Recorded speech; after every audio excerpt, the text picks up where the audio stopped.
Je m'appelle Noémie Lenanker, j'ai créé une agence qui s'appelle Telaï Design. On est une agence de création textile dédiée aux professionnels. On les accompagne de l'idée à la livraison des textiles. On va vraiment écouter les besoins, les envies, les contraintes du client pour lui proposer une création adaptée. On valorise tout ce qui est fabrication, alors qu'on y arrive made in France parce que c'est encore possible, France, Europe et un petit peu Maghreb. Nous on s'occupe de la partie création-conception, mais du coup sur la fabrication c'est hyper intéressant de créer des liens. On peut encore valoriser le savoir-faire local sur des choses comme ça. Nous on n'a pas du tout de catalogue, on veut pas cadrer en disant bah voilà on a ça donc prenez ça.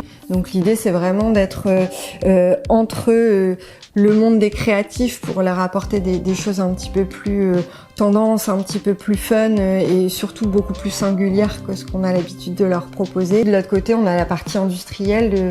On fait pas juste une belle idée sur un papier avec une belle silhouette. L'idée, c'est que le client, on puisse l'accompagner jusqu'au produit fini. Moi, j'ai eu un parcours un peu atypique, je pense comme beaucoup de monde, mais en fait, j'ai fait sport-études handball pendant le lycée. J'adorais regarder les clips à la télé et du coup, j'avais toujours des vêtements incroyables. J'avais récupéré la machine à coudre de ma grand-mère qui était encore à pédale et donc le week-end, je faisais mes petites customisations sur le vêtement et du coup, je me dis bah tiens, je vais essayer dans cette voie-là, mais vraiment au pur hasard. J'ai passé l'examen pour une mise à niveau en art appliqué à l'ESSAT à Roubaix et j'ai choisi en sortant de cette année-là d'aller en BTS, un BTS design de mode à Tourcoing au lycée Sévigné. Et ce que j'ai aimé dans ce parcours-là, c'est que voilà, c'est des BTS et des licences, donc c'est assez factuel. Et moi, j'avais envie d'opérationnel. Voilà, j'avais pas envie de pousser en master. Pour moi, le métier logique, ça aurait été d'être styliste. J'ai testé dans la grande distribution comme chez des créateurs à Paris, mais je m'y retrouvais pas à 100%, que ce soit sur la partie créative ou sur la notion de valeur qu'on pouvait partager.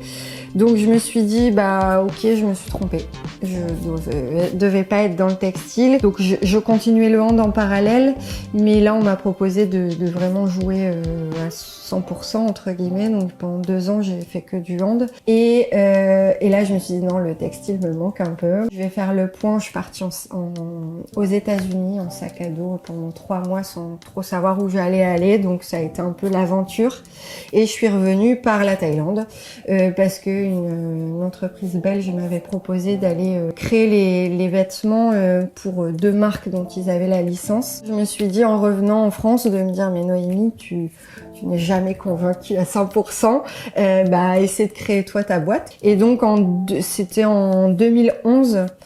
J'ai commencé mon parcours d'entreprise, j'avais 25 ans, voilà, j'étais toute pimpante en me disant je vais changer le monde, ça va être incroyable, je vais faire quelque chose de dingue dans le textile. Alors je pense pas du tout avoir changé le monde, mais en tout cas le mien, et c'est déjà beaucoup. On est 3 associés dans l'entreprise, mais on fait travailler beaucoup de freelance sur la partie créative, on fait travailler beaucoup d'usines, d'imprimeurs, de fabricants, et finalement on fait vivre un écosystème assez riche. Une des fiertés entre guillemets de Telaï, c'est de finalement jamais être seul, mais de toujours essayer de regrouper des compétences autour d'un projet dans la volonté de vraiment réussir ce projet.